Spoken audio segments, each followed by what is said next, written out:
ولا تجعلوا مع الله إلها آخر إني لكم منه نذير مبين كذلك ما أتى الذين من قبلهم من رسول إلا قالوا ساحر أو مجنون أتواصوا به بل هم قوم طاغون فتول عنهم فما أنت بملوم وذكر فإن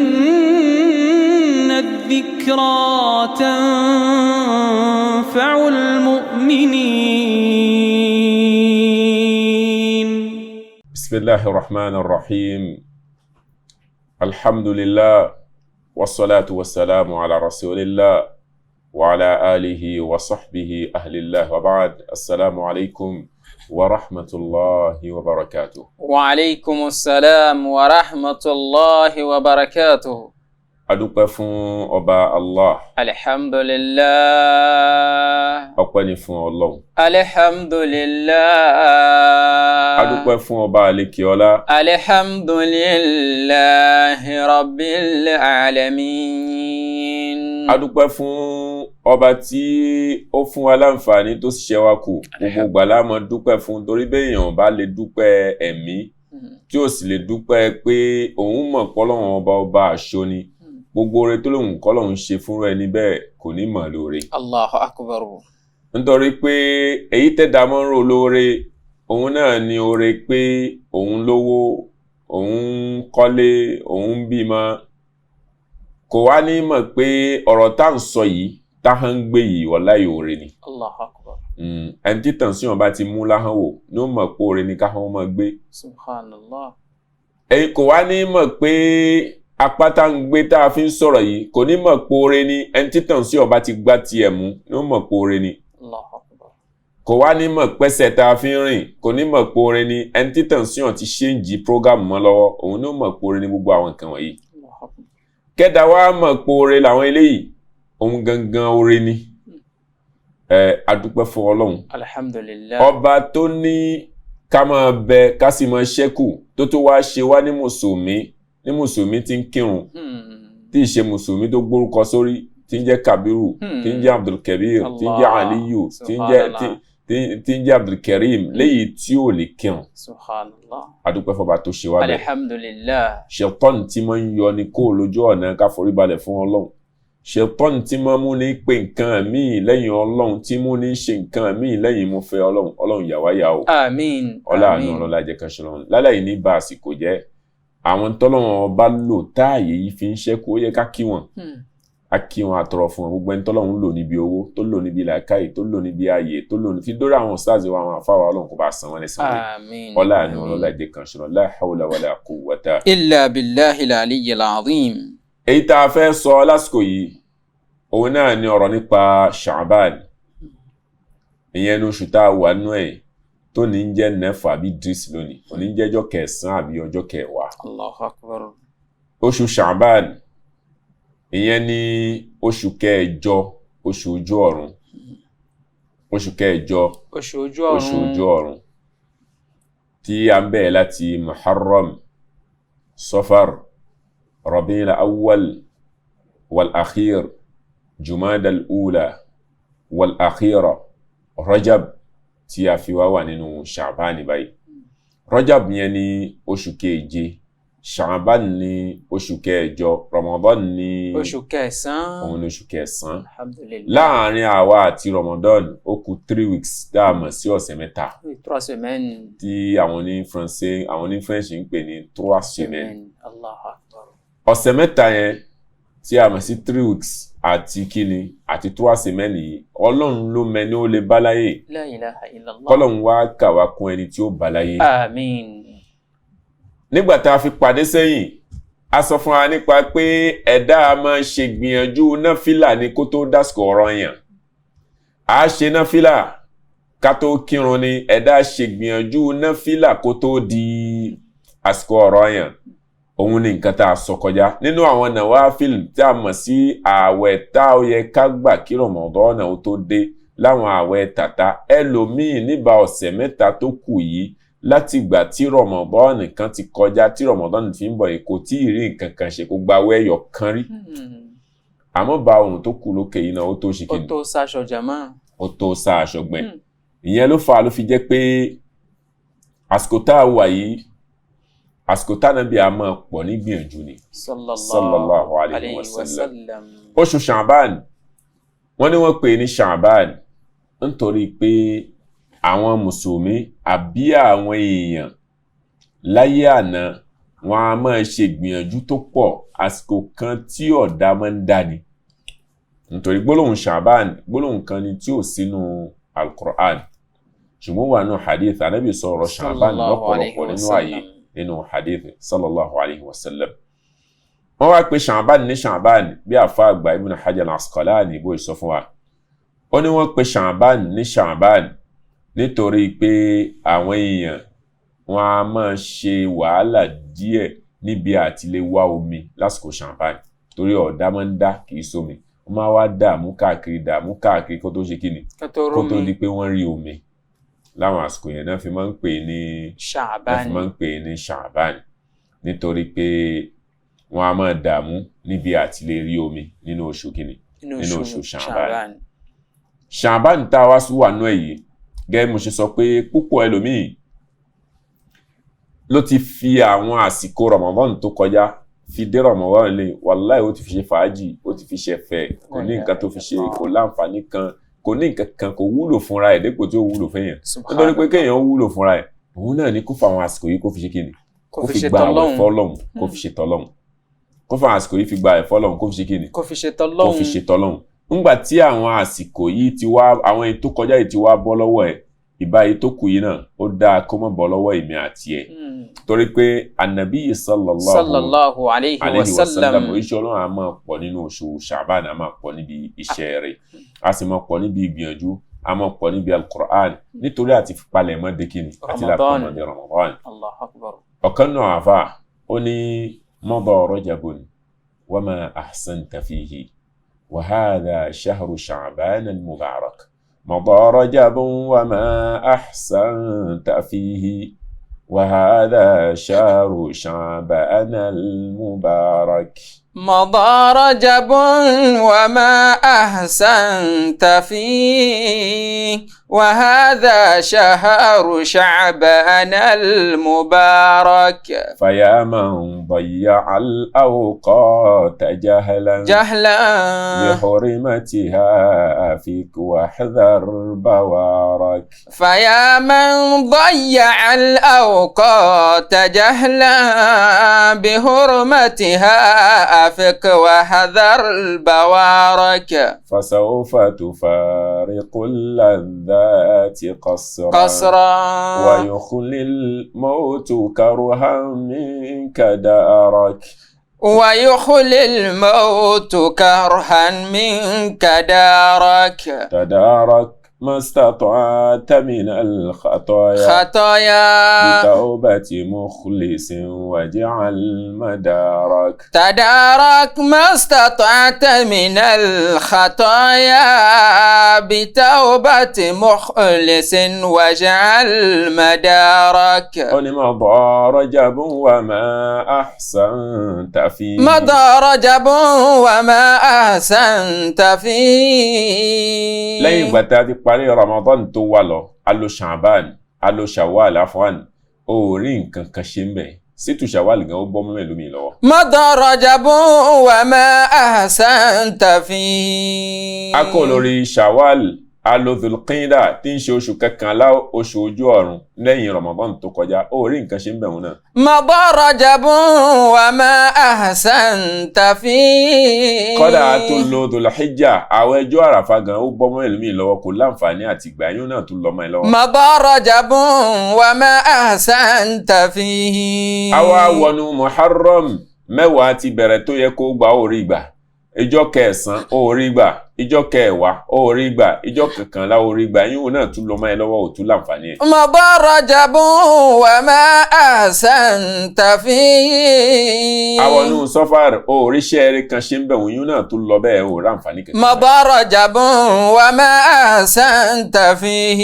Rabi'ul Awwal wa, al-Akhir wa, Jumada al-Ula wa, al-Akhir wa. Rajab náà tó tán kọjá yìí náà ó sì rí nǹkan ṣe náà a ò tí ì gbà àwẹ̀ kan lájọ yìí náà ó tí ní náfìlà kan tó yàn Ramadan ló sì wà lẹ́nu lẹ̀kùn yìí. مضى رجب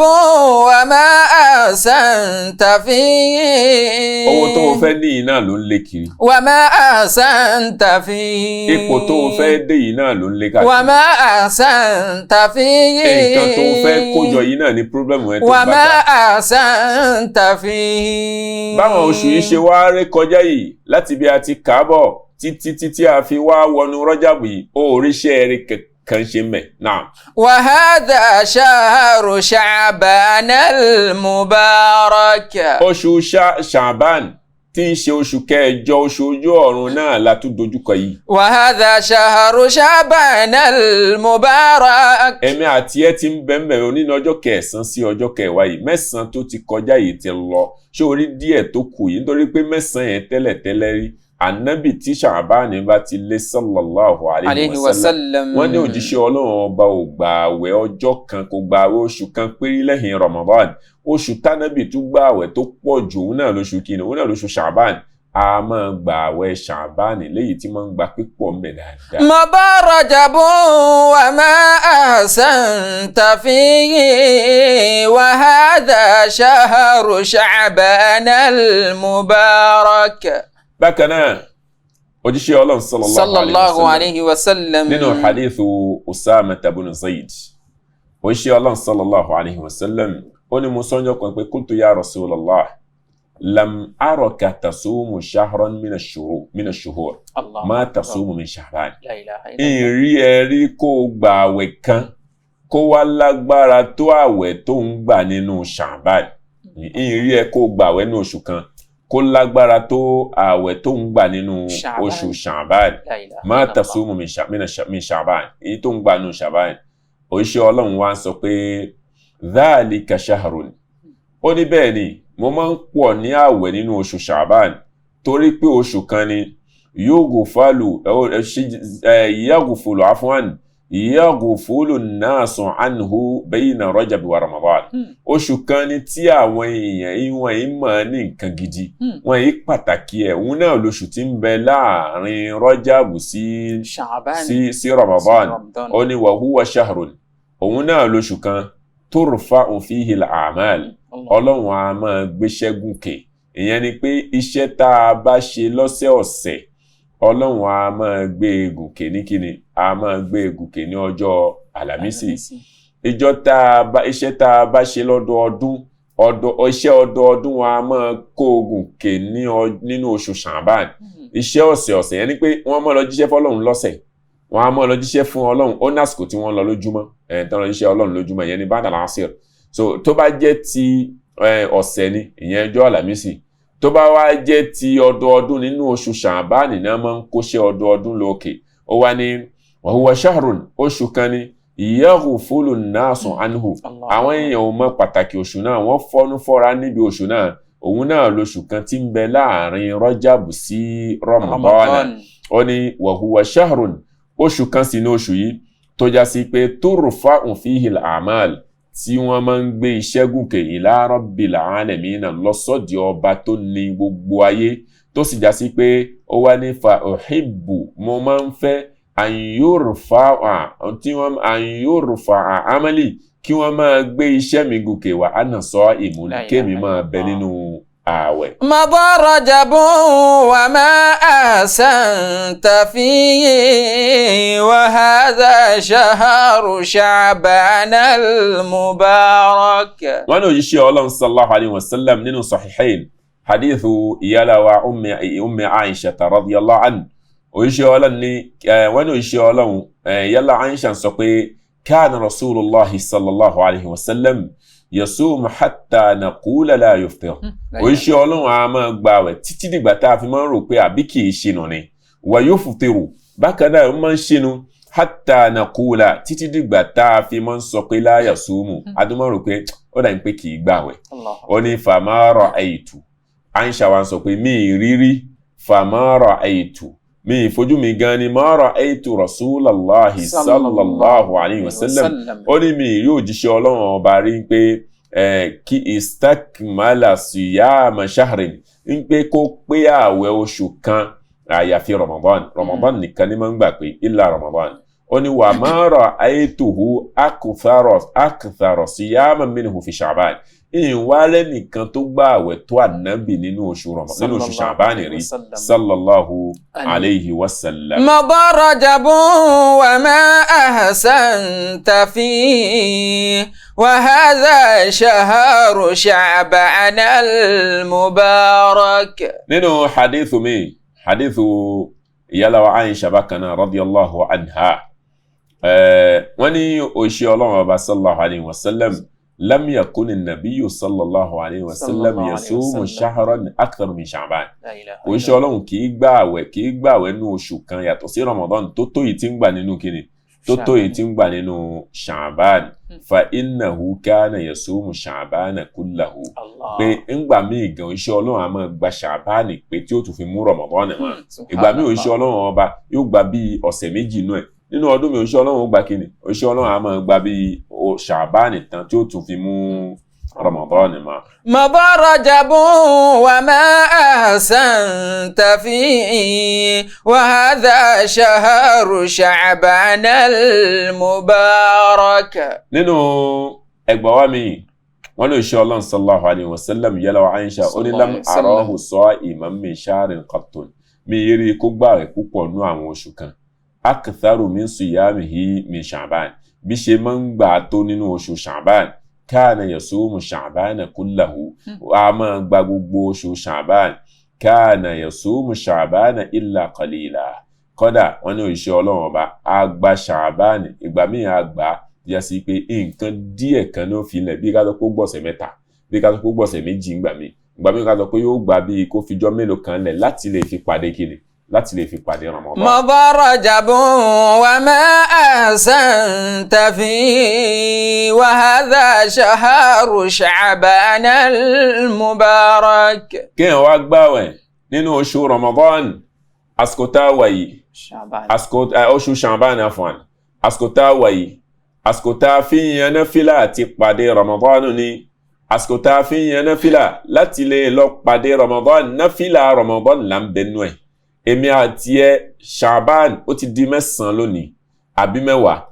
ìwọ tó láǹfààní àti gbọ́mi lásìkò yìí báyìí tó kù tí Ramadan ó fi dé yìí náà má jẹ́ kó lọ sí ẹ. Faya man dayya al-awqata jahlan. Faya man dayya al-awqata jahlan. Bi hurmatiha afiq wahdhar bawaraka. Bi hurmatiha afiq wahdhar bawaraka. Nítorí bẹ́ẹ̀ ó ti ṣeré nínú Sha'ban nínú Faya man dayya al-awqata jahlan. ìbá àsìkò tó ti lọ́nu Shawwal nínú Sha'ban yìí náà ó ti ṣeré mbẹ̀. Faya man dayya al-awqata jahlan. èyí tó wá kù lẹ́yìn tí ń ṣe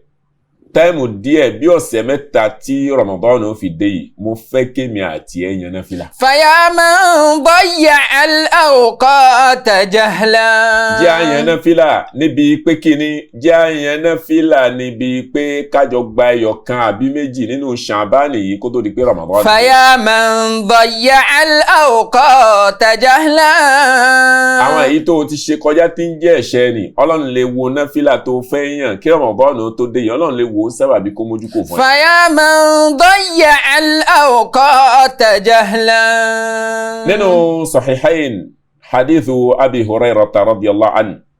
wọ́n ní òjíṣẹ́ Ọlọ́run ọba sallallahu alayhi wa sallam òjíṣẹ́ Ọlọ́run ọba máa fẹ́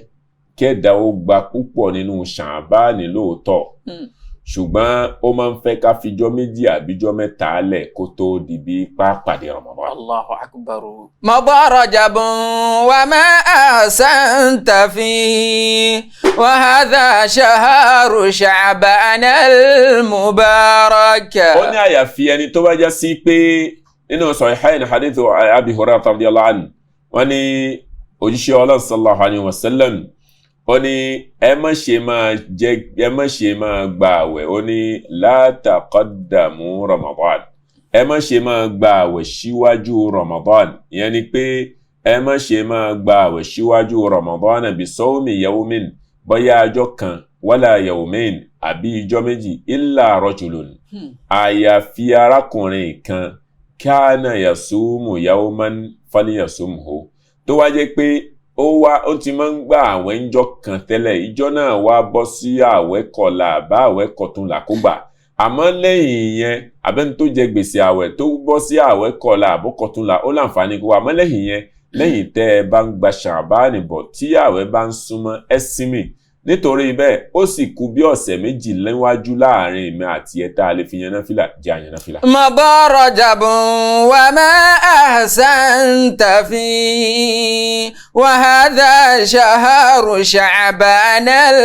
المبارك. ìyẹn ni àfàgbà èyí tá a mọ̀ sí an-Nawawi rahimahullah ó ní ọ̀rọ̀ tí Ànábì sọ yìí sallallahu alayhi wa sallam fihi at-tasrihu bin-nahyi an istiqbali Ramadan bi sawmi yawmin wa yawmayn ó ní nǹkan kan ni tó jíṣẹ́ Ọlọ́run ọba là mọ́lẹ̀ pọ̀nyàn pé kò láǹfààní fún yàn kò lẹ́tọ̀ fún yàn láti lè gbààwẹ̀ ọjọ́ kan àbí ọjọ́ méjì síwájú Ramadan nígbà tí Ramadan bá ń kújọ́ kan àbí ń kújọ́ méjì aláǹfààní àti gbààwẹ̀ ló dáa jù ká sinmi kó tó di àsìkò tá a bẹ̀rẹ̀ Ramadan liman lam yusadifu àádá fún ẹni tó bá jẹ́ tí ì ṣe pé bóyá ọjọ́ náà ó ṣe déédé ọjọ́ kan títí máa ń gbààwẹ̀ tẹ́lẹ̀ àbí ó ṣe déédé ẹnìkan tó jẹ́ pé ó jẹ gbèsè àwẹ̀ kan tí ò tí ì gbà ó láǹfààní àti gbà mọ́ lẹ́yìn bẹ́ẹ̀ haramu ni fún èèyàn láti lè gba àwẹ̀ láàwẹ̀ kọ̀la àbí àwẹ̀ Ramadan kù ọ̀túnla. مضى رجب وما أحسنت فيه وهذا شهر شعبان المبارك. ìyẹn ni ọ̀kan nínú àwọn sàhábà léyìí tí a mọ̀ sí Ammar ibn Yasir ó ní من صام اليوم الذي يشك فيه الناس فقد عصى أبا القاسم. لا إله إلا nínú الله. ẹgbàá mi من صام يوم الشك فقد عصى أبا القاسم gbogbo ẹnikẹ́ni tó bá gbààwẹ̀ níjọ́ iyèméjì níjọ́ táwọn èèyàn ń ṣe iyèméjì sí pé ṣáàwẹ̀ bẹ̀rẹ̀ lónìí ṣé ò bẹ̀rẹ̀ lónìí ẹni tó bá wá gbà láìrárí dájú faqad asa Abul Qasim irú ẹni tọ̀hún ti ṣe An-Nabi sallallahu alayhi wa sallam. مضى رجب وما أحسنت فيه وهذا شهر شعبان المبارك. nítorí bẹ́ẹ̀ àsìkò tó wà yìí mo fẹ́ kémi àti ẹ kájọ yan náfìlà fún Ọlọ́run kájọ palẹ̀ máa ti yan àwọn náfìlà tó bọ́ fún wa láti ìgbà tí Ramadan ti lọ. فيا من ضيع الأوقات جهلا. gbogbo ìwọ tó fọ́nú fọ́ra níbi àsìkò tó mọ̀ pé àsìkò nǹkan tó pàtàkì ni tó mọ̀ pásìkò nǹkan tá à ń mójútó ni tó mọ̀ pásìkò Ọlọ́run fẹ́ bi ẹ́ léèrè nípa ẹ̀ tó mọ̀ pé aago kọ̀ọ̀kan tó ń lò nínú ayé ló fẹ́ rojọ́ lórí ẹ̀ ìwọ tó mọ̀ pásìkò nǹkan tó pàtàkì lọ́dọ̀ Ọlọ́run tó lo àsìkò ẹ síbi tí ò wúlò láti ìgbà tí Ramadan tó ti kọjá fi di àsìkò tí à ń bẹ yìí ìbá ọ̀sẹ̀ méjì mẹ́ta tó kù yìí náà jẹ́ àyànná fìlà fọlọ́. فيا من ضيع الأوقات جهلا. gbogbo ìwọ tó wá básìkò jẹ́ jahlan lẹ́ni tí ó mọ̀ pé àsìkò pàtàkì. بحرمتها فك واحذر بوارك. tó mọ̀ kókó pé àsìkò nǹkan tó pàtàkì ni èyí tó dáa fẹ́mi àti ẹ òun ni pé kábẹ̀sí ilé alkiyama nítorí pé tá a bá tiẹ̀ wo bí ikú ṣe ń lọ lẹ́nu ọjọ́ mẹ́ta yẹn gbọ́dọ̀ mọ̀ ilé alkiyama dáadáa torí pé ikú náà nǹkan wà ní bí ṣe ń wà kò wá mọ ọmọdé kò mà gbà nǹkan mẹ́ni tó bá fẹ́ ni tó bá wá rí bẹ́ẹ̀ mo fẹ́ kémi àti ẹ kájọ pàdé Ramadan pẹ̀lú kíni pẹ̀lú náfìlà Sha'ban nítorí pé òjíṣẹ́ Ọlọ́run a máa pọ̀ níṣẹ́ dáadáa ní oṣù yìí a máa pọ̀ níbi Qur'an a máa pọ̀ níbi náfìlà a máa pọ̀ níbi àwẹ̀ gbígbà nítorí kó fẹ́ lọ pàdé oṣù ńlá tí ń bọ̀ jẹ́ kémi àti ẹ náà ká pọ̀ níbi àwẹ̀ náfìlà àwẹ̀ ni mo gbà lérò tí n bá ń sọ náfìlà pé kó kájọ gba àwẹ̀ ká yan náfìlà níbi pé ká gba àwẹ̀ fún Ọlọ́run èyí tó ti bọ́ lọ́wọ́ ẹ láti ìgbà tí Ramadan tó lọ tó dé sí 2 ló lè gbà 3 ni 4 ni ọ̀sẹ̀ kan ló fẹ́ mú sí ìdúró kó o fi gbààwẹ̀ ni ká gbìyànjú àti ṣìkìní àti gbààwẹ̀. فيا من ضيع الأوقات جهلا بحرمتها فك واحذر بوارك. فيا من ضيع الأوقات جهلا بحرمتها فك واحذر بوارك. فيا من ضيع الأوقات جهلا بحرمتها فك واحذر بوارك. lábẹ́ bẹ́ẹ̀ àwọn àfáà wọ́n wá sọ̀rọ̀ nípa lọ́rọ̀ tó pọ̀ lórí pé kíkọ̀ tí ànábì sallallahu alayhi wa sallam tó kọ̀ pé a gbọ́dọ̀ pàdé Ramadan pé ká gbààwẹ̀ bóyá ọjọ́ kan àbíjọ́ méjì kí Ramadan ó tó dé pé ṣé kíkọ̀ ti haram ni àbí kíkọ̀ pé ti alkaraha. lẹ́yìn wá tí a bá padà wá insha Allah a máa tẹ̀síwájú sallallahu alayhi wa sallam ala nabiyina Muhammad. Assalamu alaikum warahmatullahi wabarakatuh. Ìkànnì tẹ́ ń wò yìí náà ní ìkànnì Sunna TV níbi tí àwọn onímọ̀ ti ń tẹ ìmọ́lẹ̀ sórí ẹ̀sìn Islam látọ̀rí Sunna TV, ìmọ́lẹ̀ nínú sunna nabi Muhammad sallallahu alayhi wa sallam. ní gbogbo ìgbà ní kẹ́ ẹ máa wò wá tí ẹ sì máa rí ẹ̀kọ́ ìsìnkọ́ lórí ìkànnì yìí náà ni o. òun ló múlẹ̀ rẹ̀kẹ̀tẹ̀ yàtọ̀ yìí gbogbo mùsùlùmí lọ́kùnrin àti lóbìnrin ẹ jẹ́ ká máa wo Sunna TV, ẹ jẹ́ àwọn ọmọ wa náà máa wo Sunna TV kí wọ́n lè bá ní ìmọ̀ tó péye nípa sunna. ìkànnì tó ń tàn mọ́lẹ̀ sínú ẹ̀sìn ni Sunna TV Yorùbá. ẹ máa wò wá ní gbogbo ìgbà kẹ́sì máa kọ́ ẹ̀kọ́ tó péye nípa sunna. bisimilahi walhamdulillah wasalaatu wasalaamu ala habibihi muhammadin rasulillah sallallahu alayhi wa sallam wa ala alihi wa sahbihi ahlillahi wa ba'd. السلام عليكم ورحمة الله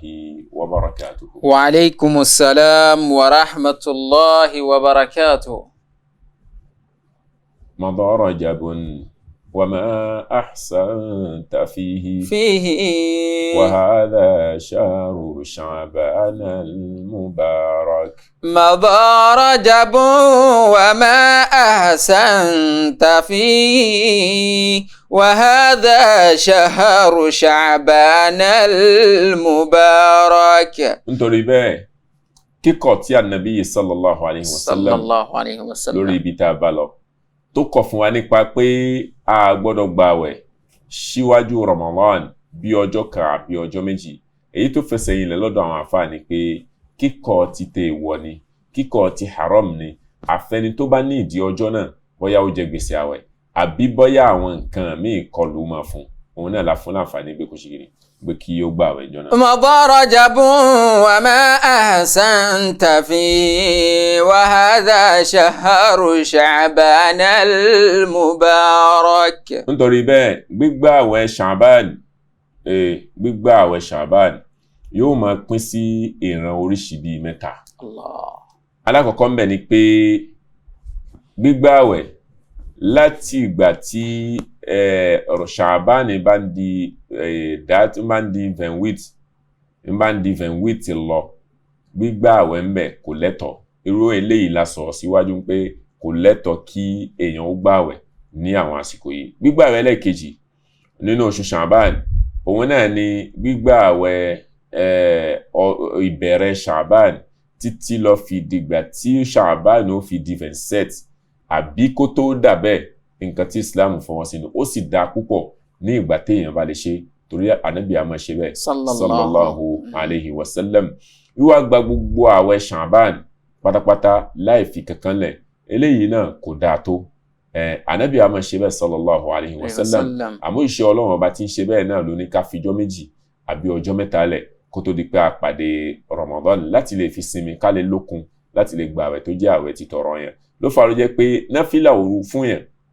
wọ́n lè náà ń kọ́ wa lẹ́kọ̀ọ́ pé bí èèyàn bá jẹ́ni tí ń dìde lóru tí ń yan náfìlà ní náfìlà òru yẹn bá ń gba ìrun àsùbá lọ́wọ́ ẹ̀, ọ̀rọ̀ yẹn ni kó fi náfìlà òru lẹ̀. téèyàn bá ti yan náfìlà òru tó yẹ pé ó yan náfìlà òru tán kì í ráyè lọ mọ́sálásí lọ kí àsùbá, ọ̀rọ̀ yẹn ni kó má yan náfìlà lóru mọ́, nítorí pé kí ni kò gbọ́dọ̀ fi nǹkan náfìlà kó fi bọ́ ọ̀rọ̀ yẹn lọ́wọ́ ara ẹ̀. so nítorí bẹ́ẹ̀ gbogbo ìgbà tí èèyàn bá ti rí pé iṣẹ́ kan ni mo fi ṣe tí ń gbọ̀ràn yàn lọ́dọ̀ mi ìyẹn ni oṣù Ọlọ́run fi ní ká fijọ́ méjì àbíjọ́ mẹ́ta lẹ̀ kó bá wa láti lè ṣe ọ̀rọ̀ yàn bó ṣe pé àti bó ṣe tọ́ láti lè fún ara nísinmi nítorí kábàlì Ramadan kábàlì láǹfààní àti gba Ramadan. مضى رجب وما أحسنت فيه وهذا شهر شعبان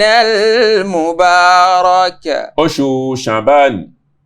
gẹ́gẹ́ bá a ṣe sọ oṣù tó ní àlùbáríkà ni wọ́n ní مضى رجب وما أحسنت فيه وهذا شهر شعبان المبارك فيا من ضيع الأوقات جهلا بحرمتها أفك واحذر بوارك بحرمتها أفك واحذر بوارك. نعم مضى رجب وما أحسنت فيه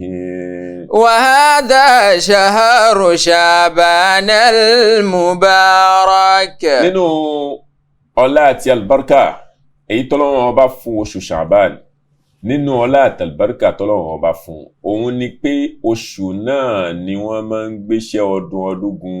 òkè lọ sẹ́mà wọ́n gbọ́ iṣẹ́ ọdún gun òkè lọ sí sẹ́mà. Allahu Akbar. nínú oṣù Sha'ban nínú ọlá àti àlùbáríkà èyí tọ́lọ́run ọba fún oṣù Sha'ban òun náà ni pé nísù Sha'ban tí ń ṣe ìgbà tí Sha'ban bá ń dá sí méjì Ọlọ́run ọba tún fún àsìkò yẹn náà ní àlùbáríkà. مضى رجب وما أحسنت فيه وهذا شهر شعبان المبارك. òjíṣẹ́ Ọlọ́run ọba sallallahu alayhi wa sallam nínú hadithu Abi Musa al-Ash'ari èyí tí ń bẹnu Sunan Ibn Majah Imam Albani wọ́n pè ní hadithun hasan nínú Sahih al-Jami' wọ́n ní òjíṣẹ́ Ọlọ́run ọba sallallahu alayhi wa sallam ó ní inna Allaha ta'ala dájúdájú Ọlọ́run ọba àlékè ọlá la yattali'u fi laylati nisfi min Sha'ban Ọlọ́run ọba àlékè ọlá tó bá di ìdá méjì oṣù Sha'ban Ọlọ́run ọba a máa jáde wá Ọlọ́run ọba ó jáde wá sí sánmà ayé báyìí tọ́lọ́run bá wá jáde wá fa yaghfiru li jami'i khalqihi Ọlọ́run ó wá ṣe àforíjì fún gbogbo ẹ̀dá ìpátá àyàfi àwọn méjì nìkan Ọlọ́run ò ní foríjì. Allahu Akbar. gbogbo ẹ̀ṣẹ̀ tó ń ké èèyàn ó ṣe Ọlọ́run foríjì gbogbo wọn àyàfi àwọn mélòó àwọn méjì lọ́lọ́run ò ní foríjì. ẹni àkọ́kọ́ òun náà ni mushrik ẹni tó ṣẹbọ sọ́lọ́run ẹni tó ṣẹbọ sí Ọlọ́run Ọlọ́run ó dáríjì gbogbo èèyàn tó bá di ní Sha'ban nínú ẹ̀ṣẹ̀ tó léwu kí wọ́n ṣẹ̀ àyàfi ìran èèyàn méjì. ìran alákọ̀ọ́kọ́ náà ni kíni òun náà ni ẹni tí ó ṣẹbọ sí Ọlọ́run ọba àlékè ọlá. ìran ẹlẹ́ẹ̀kejì òun náà ni ìran al-mushahin òun lẹni tí ń bá ọmọ ìyá ìjà tí wọ́n sì bẹ́ẹ̀ tí ò gbọ́ tó kọ̀ tó ní kí ìjọ́ kìíní ìjọ́ kejì ìjọ́ kẹta kò sí nǹkan tí wọ́n fi sọ ó sàtàkù ni bíi fìtínà bíi mùnáfìkì bíi nǹkan kan ní bá káàkiri. irú ẹni bẹ́ẹ̀ òṣìṣẹ́ Ọlọ́run ọba sallallahu alayhi wa sallam ó ní àti ẹlẹ́bọ àti ẹni tí ń gbógun ti àwọn mùsùlùmí ẹgbẹ́ ẹni tí ń bọ́ ọmọ ìyá ìjà ẹni tí ń yan ọmọ ìyá ìlódì tí ò sì parí ìjà pẹ̀lú ẹ̀ àwọn méjèèjì nìkan ni ò ní rí àforíjì Ọlọ́run ní ìdá méjì Sha'ban lẹ́yìn yẹn gbogbo èèyàn pápátá Ọlọ́run ọba ṣe kí ni. مضى رجب وما أحسنت فيه وهذا شهر شعبان المبارك. nítorí bẹ́ẹ̀ tó bá di àsìkò táwí tí ń ṣe àsìkò nisfu Sha'ban bí ṣe ń bẹnu hadithu ba'tul buna hadithu Ali buna Abi Talib radiyallahu anhu ó ní idha kanati laylatu nisfi min Sha'ban ìyẹn ni àwọn ẹlòmíì wọn a máa sọ nínú ọ̀rọ̀ wọn pé tó bá di nisfu Sha'ban ìyẹn ni pé tí Sha'ban bá dá sí méjì bóyá náfìlà kan bẹ́ẹ̀ bóyá àǹfààní kan bẹ́ẹ̀ léyìí tí a gbọ́dọ̀ gba àwẹ̀ ńjọ́ náà àbí bóyá àwẹ̀ kan wà ń bẹ̀ tó jẹ́jọ́ náà nìkan la gbọ́dọ̀ gbà yàtọ̀ sẹ́ni tó fẹ́ yan náfìlà Ramadan tá ní kó bẹ̀rẹ̀ láti bẹ̀rẹ̀ Sha'ban àmọ́ tó wá di òru nisfu Sha'ban nísìn tí ó gbọ́ wá dìde láwọn mọ́sáàsì tá a wá sọ wá dẹ́ntì yan náfìlà ń bẹ̀ àbí a dìde lọ sí àwọn ààyè ilé ìjọsìn àbádé lóru láwa ń fi òru nísù ṣàbáànì yẹn yan náfìlà àbí la fi ń ṣọdún kan àbí la fi ń kó àwọn èèyàn jọ àbí la fi ń ṣàǹṣe nǹkan kan léyìí tí ń jẹ́ nǹkan ìjọsìn tá a fijọ́ náà fi ṣàlẹ́ṣà kò sí nínú sunna nàbí yìí sallallahu alayhi wa sallam. Nínú àwọn àhàdíìsù tí àwọn èèyàn tí wọ́n máa fi ṣẹ̀rí tó jẹ́ pé hadithun baatilun ìyẹn ni pé hadithu tí kò fẹsẹ̀ yìnlẹ̀ ni wọ́n lẹ́nu hadithu Ali ibn Abi Talib tí wọ́n ní wọ́n gbà wá láti ọ̀dọ̀ Ali ibn Abi Talib tí ìṣe hadith tó fẹsẹ̀ yìnlẹ̀ látọ̀dọ̀ Nabi sallallahu alayhi wa sallam tí wọ́n ní idha kanat laylatun nisfu min Sha'ban tó bá di òru ìdá méjì tí Sha'ban bá dá méjì tó bá di òru náà ń pé faqumu ẹ dìde tó bá di òru náà wàkúmù laylataha ẹ dìde ní òru ẹ̀ kẹ́ ẹ fi ọjọ́ náà kẹ́ ẹ fi yan náfìlà wàsúmù yawmaha kẹ́ ẹ wá fi ọ̀sán náà kẹ́ ẹ fi ṣe kíni kẹ́ ẹ fi gbààwẹ̀ fa inna Allaha tabaraka wa ta'ala torí pé ọlọ́run ọba àlékè ọlá yanzilu fiha li ghurubi shamsi ila sama'i dunya tí òòrùn bá ti wọlé ní ọjọ́ náà ọlọ́run ọba máa sọ̀kalẹ̀ sí sánmà títayé fayaqul ọlọ́run máa wá sọ pé ala min mustakfirin fa aghfirlah ǹjẹ́ alẹ́ rẹ̀ ni tí ń tọrọ àforíjì ẹni tí ń retí àforíjì ẹni tí ń béèrè àforíjì lọ́dọ̀ èmi ọlọ́run kémi ọlọ́run kí n sì kíni kí n sì foríjì ala min mustarzikin fa arzuquhu ǹjẹ́ alẹ́ ni tí ń béèrè àrízìkì kémi ọlọ́run kí n fún un ní àrízìkì àbárẹ́ ni tí mo fi àárẹ̀ fi kàn kémi ọlọ́run kí n fún un ní àlàáfíà hadithu yìí wọ́n ló wá láti ọ̀dọ̀ ànàbí sallallahu alaihi wasallam tí wọ́n sì pè ní hadithu láti ọ̀dọ̀ Ali ibn Abi Talib radiyallahu anhu ṣùgbọ́n hadithu tí ó fẹsẹ̀ yìnlẹ̀ fọwọ́ makdhubun ala nabiyyi sallallahu alaihi wasallam tí túmọ̀ pé òru nísù Sha'ban kì í ṣe òru kan tí èèyàn gbọ́dọ̀ fi mọ́ ṣọdún àbí téèyàn gbọ́dọ̀ fi mọ́ ṣe bóyá lọ kó sí másásí àbáǹṣe kankan kò sí látọ̀ kó fẹsẹ̀ yìnlẹ̀ láti ọ̀dọ̀ ànàbí sallallahu alaihi wasallam bó ìṣe ọlọ́run ọba ṣe sọ pé ọjọ́ náà pàtàkì tó yìí kò fijọ́ kan kó àwọn sọ̀hábà jọ rí pé káwọn fi kiri pé káwọn ọmọ fijọ́ náà fi sin káwọn ọmọ fijọ́ náà fi ṣe ìjọsìn kan fi yan náfìlà kan fi ṣe wàhálà kan lóru kò fijọ́ kan ṣe rí bákan náà ó ṣe ọlọ́run sallallahu alaihi wasallam lẹ́yìn ìgbà tó lọ tán Abubakar gboyè òun náà ò ṣe bẹ́ẹ̀ fún àwọn tí ń darí Umar gboyè kò ṣe bẹ́ẹ̀ Uthman gboyè kò ṣe bẹ́ẹ̀ Ali tí wọ́n ló sọ̀rọ̀ gan ó gboyè kò ṣe kíni kò ṣe bẹ́ẹ̀ tí ń túmọ̀ pé ọjọ́ náà nǹkan tí ò bá ti jẹ́ ẹ̀sìn lánàá kò lè dé ní kó ṣe kíni kó di ẹ̀sìn torí ẹ̀sìn ọ̀dọ̀ tí wọ́n ló ti wá nítorí bẹ́ẹ̀ òní yìí kì í ṣe nǹkan tí a lè fi nísù Sha'ban ìjọ tí Sha'ban bá ń dá sí méjì ká wá fi dìde lóru ká fi máa yan náfìlà tí ìbá iṣẹ́ títí ń bá náfìlà bọ̀ kan tẹ́lẹ̀ àbẹ́nìkan tí ń bá àwẹ̀ kan bọ̀ tẹ́lẹ̀ léyìí tí ń yan náfìlà àti pàdé Ramadan eléyìí nìkan ni Ọlọ́run bá fún láǹfààní láti ṣe nǹkan bẹ́ẹ̀ wallahu a'lam. مضى رجب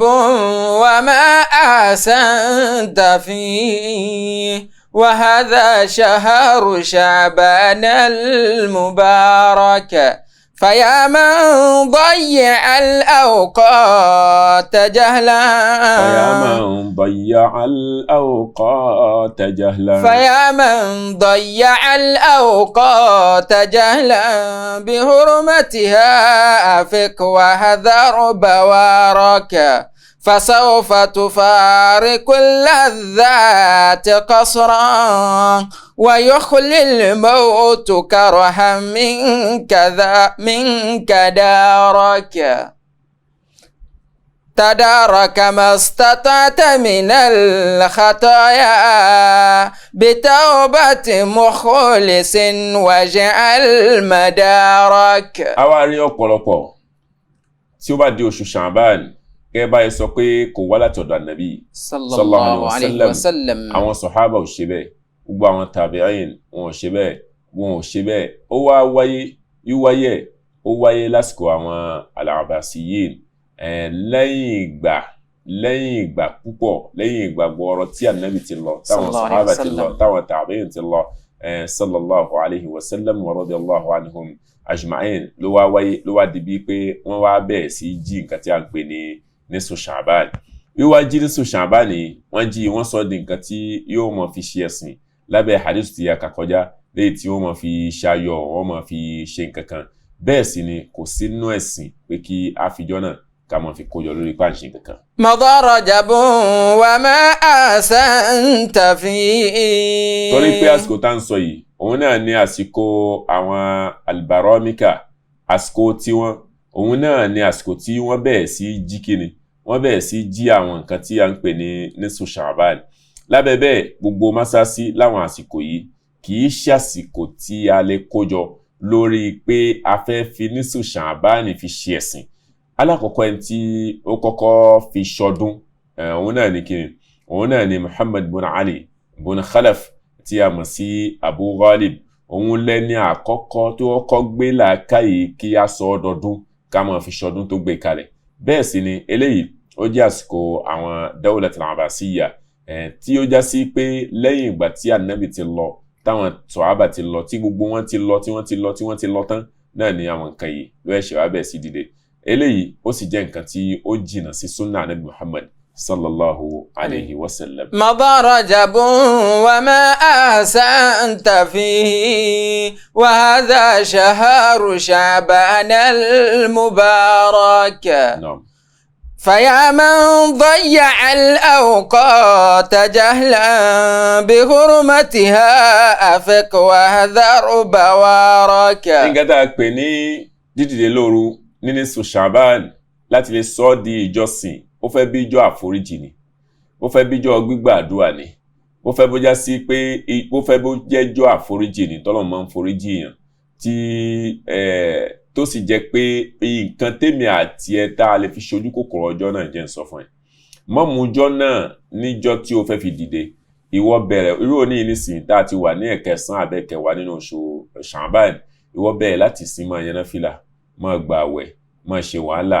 títí kí Sha'ban ó fi di bí 20 bẹ́ẹ̀, àbí kó fi máa di bí 17 tá a mọ̀ sí 17 tí í ṣe 17. tí wọ́n bá ti ṣe bẹ́ẹ̀ tó ń ṣe bẹ́ẹ̀ lẹ́yìn tó fẹ́ fi yan náfìlà ìpàdé Ramadan, tó bá wá ń ṣe bẹ́ẹ̀ láàrin bẹ́ẹ̀ ó pàdé gbígbàdúrà. àmọ́ wíwá mú ọjọ́ nísù Sha'ban yẹn fi dìde lóhun nìkan fi yan náfìlà àbí fi gbààwẹ̀ kò sínú súnà, kò sì sínú ẹ̀sìn láti ọ̀dọ̀ Ànábì sallallahu alayhi wa sallam. مضى رجب وما أحسنت فيه وهذا شهر شعبان المبارك. nínú àwọn àfáà, arínú àwọn àfáà tó sọ fún wa pé kò láìfi pé kéèyàn ó dìde lásìkò náà kó fi yan náfìlà, àbí kéèyàn ó fijọ́ náà kó fi ṣe ìjọsìn. ọlá hadith tá a kálẹ̀ kan nínú Sunan Ibn Majah tó ṣe Ọlọ́run ní àwọn èèyàn Ọlọ́run bá sọ̀kalẹ̀ wá sánmà ayé tí ó ṣàforíjì fún gbogbo èèyàn pátápátá illa tani, àyàfi ẹni tí ń ṣẹbọ àbí ẹni tí ń bá ọmọ ìyá ìjà tí ò ti ṣe tán àti parí ìjà pẹ̀lú àwọn nìkan ní onírà foríjì Ọlọ́run ní nísù Sha'ban. so ayé náà àwọn àfà gẹ́gẹ́ bí Ibn Salah tó sọ fún wa rahimahullah, ó ní wa amma laylatu nisfi min Sha'ban, ó ní ṣe rí nǹkan tá ń pè ní òru nisfi min Sha'ban, ìjọ kan tó jẹ́ pé ìjọ albarka ni, ìjọ kan ni tí ó jẹ́ ìjọ albarka. ó ní ọjọ́ náà kò léèwọ̀ kéèyàn ó fi ọjọ́ náà kéèyàn ó fi dìde, ó ní nítorí pé ó ní wa amma laylatu nisfi min Sha'ban falaha fadila, ó ní ọjọ́ náà ó ní ọjọ́ tí ọjọ́ tó lọ́lá ni, ọjọ́ albarka ni. wa ihya'uha bil ibadati mustahabbun, kéèyàn ó máa fi ọjọ́ náà kó má fi sùn, kó má fi ṣe wàhálà, kó má fi ṣe gbìyànjú ń pé nǹkan tí ó dáa ni. walakin alal infiradi min ghairi jama'a, kó já sí pé nítọ̀hún nìkan ni ó dá jókòó nú ilé ẹ̀ tí ó máa ṣe tí ò ní jẹ́ pẹ̀lú jama. wa ittikhadhi an-nasi laha wal-laylati ar-raga'ib mawsiman wa shi'aran bid'atan munkara. ó ní nítorí pé kí àwọn èèyàn bid'atun munkara, ó ní nítorí pé kí àwọn èèyàn kan wá sọ ìjọ náà díjọ́ ọdún kan, kí wọ́n jókòó pọ̀ kí wọ́n máa ṣe ìjọsìn pé bídà ni, àdádálẹ̀ ni. ìtumọ̀ ẹ̀ ni pé àwọn àfáà tí wọ́n sọ fún wa pé a lè fijọ́ náà fi ṣàìsùn gan, ká fi ṣàìsùn kéèyàn ó dá ṣe ni wọ́n sọ, kì í ṣe pé ká lọ kójọ sí mọ́sálásí kankan máa ṣe. tí ń túmọ̀ pé ìkójọ sí mọ́sálásí wọn láti lè máa ṣe ń pàǹṣe nísù Sha'ban, eléyìí ò sínú ẹ̀sìn rárá,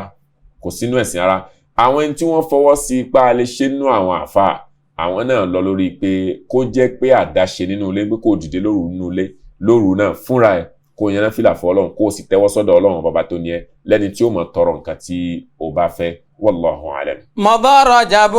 وما أحسنت فيه وهذا شهر شعبان المبارك. àfáà wa tẹ̀síwájú ó ní gbogbo nǹkan táwọn àwọn ẹlòmíín wá ń ṣe ní ọjọ́ náà léyìí tí wọ́n máa dààmú tí wọ́n máa kóra wọn jọ wọ́n wà ní mọ́sáàsì wọ́n máa ṣàdkár wọ́n máa ṣe kinní kan ó ní gbogbo nǹkan tó jọ wọ́n bẹ́ẹ̀ ó ní faghayru muwafiqin lish-sharia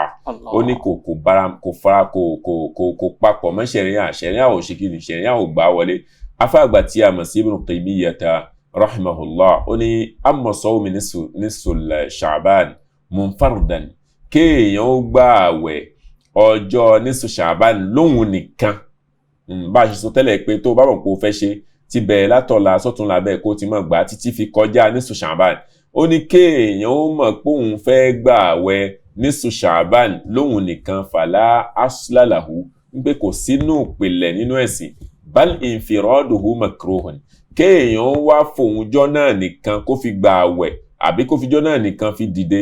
lóru ń pé makruh ni. ayé lọ́dọ̀ àwọn àfáà mi tó sọ pé mustahabu ni bí ẹni tá a sọ fún wa kọjá ṣùgbọ́n òun náà àwọn náà jẹ́ kó yé wa pé kẹ́nìtọ̀ wọn ó dáṣe ni kó má jẹ́ pé pẹ̀lú kíni kó má jẹ́ pé pẹ̀lú jama. àfáà àgbáyé wa tẹ̀síwájú yẹn Ibn Taymiyyah rahimahullah ó ní wa kadhalika ittikhaduhu mawsiman ó ní bẹ́ẹ̀ tusna'u fihi al-at'ima káwọn èèyàn wá sọ di ọdún léyìí tí wọ́n máa ṣe ń jẹ ń bẹ̀ wa tudhiru fihi zina léyìí tí àwọn wa tudharu fihi zina tí àwọn èèyàn ó sì máa wọṣọ ń bẹ̀ léyìí tí wọ́n máa múra léyìí tí wọ́n máa ṣe kinní kan ń pé irú bẹ́ẹ̀ huwa minal mawasimi ó ní ń bẹ nínú àwọn àsìkò tí àwọn èèyàn dádálẹ̀ tí wọ́n dádálẹ̀ fúnra wọn tó jẹ́ al-mubtada'a tí wọ́n dádálẹ̀ fúnra wọn allati la asla laha léyìí tí ó nípìlẹ̀ nínú kíni tí ó nípìlẹ̀ nínú ẹ̀sìn. مضى رجب وما أحسنت فيه وهذا شهر شعبان المبارك. bẹ́ẹ̀ náà ni àfáà àgbà èyí tí a mọ̀ sí an-Nawawi rahimahullahu rahmatan wasi'a òun náà sọ̀rọ̀ tó jọ bẹ́ẹ̀ pé èyí táwọn èèyàn máa ń ṣe ní ọ̀pọ̀lọpọ̀ ìlú léyìí tí wọ́n sọ ní Ṣàbán di nǹkan tí wọ́n máa sọ dọdún tí wọ́n máa jó tí wọ́n máa yọ̀ tí wọ́n máa ṣe nǹkan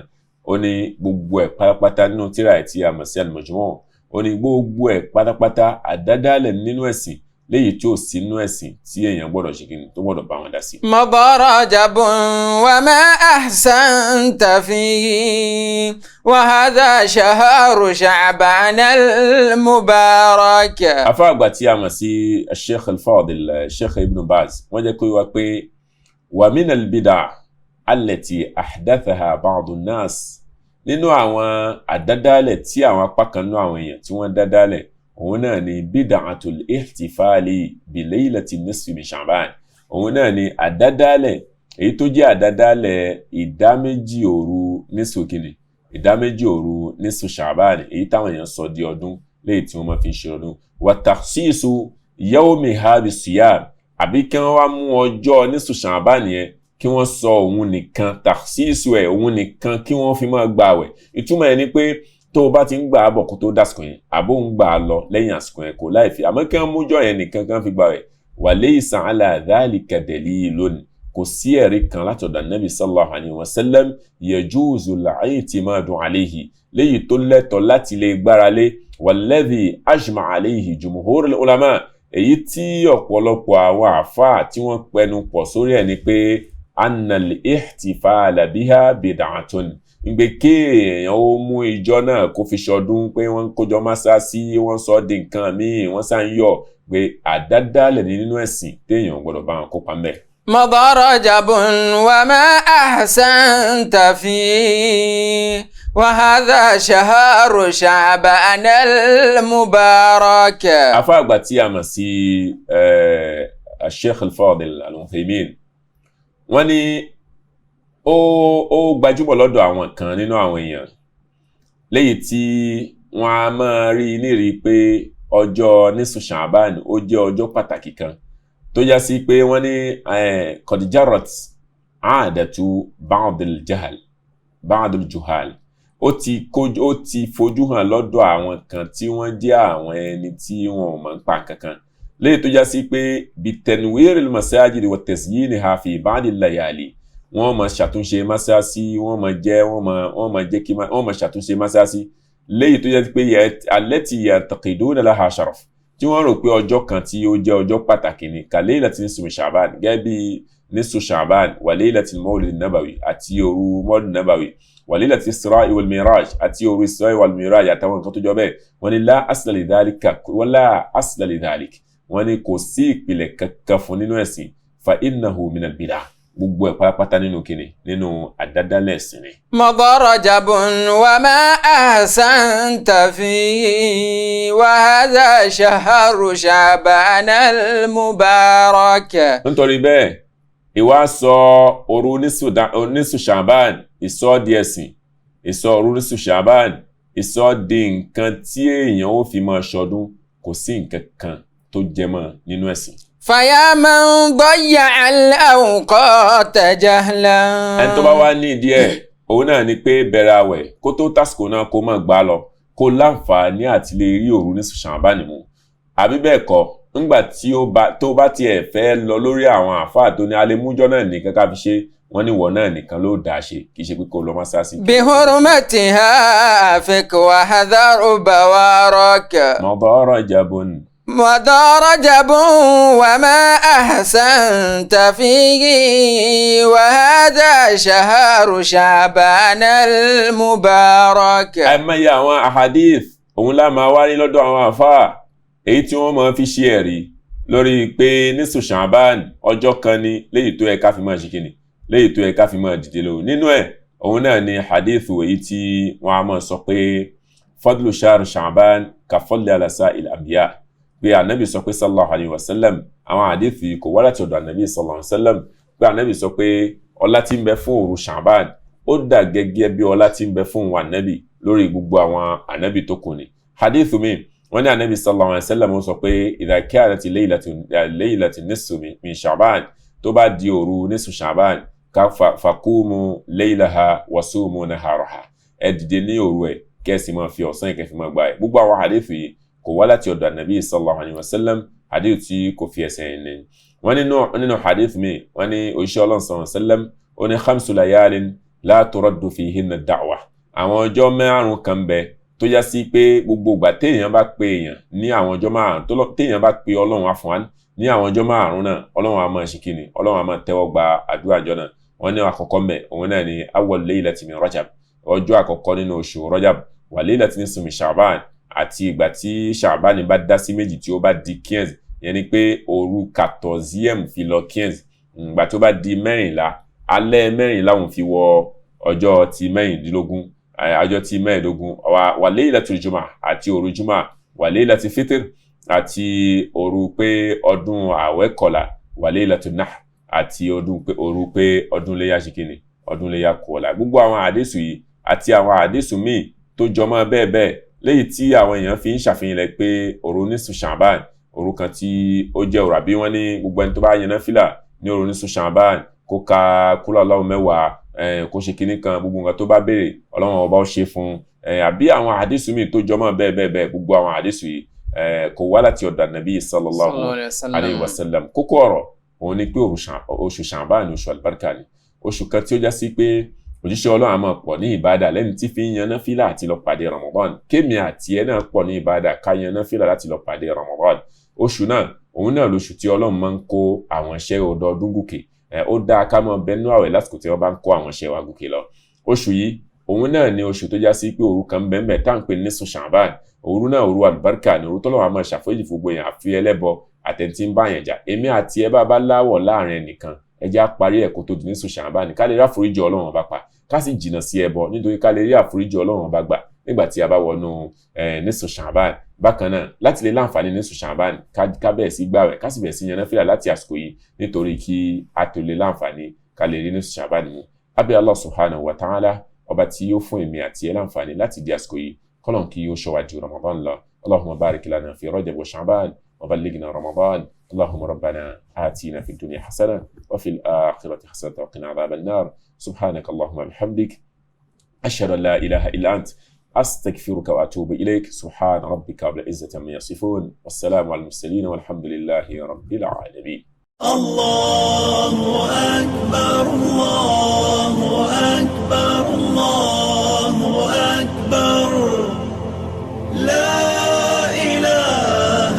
إلا الله. الله أكبر الله أكبر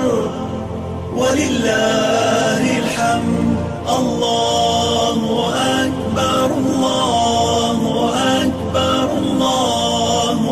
أكبر لا إله إلا الله. الله أكبر الله أكبر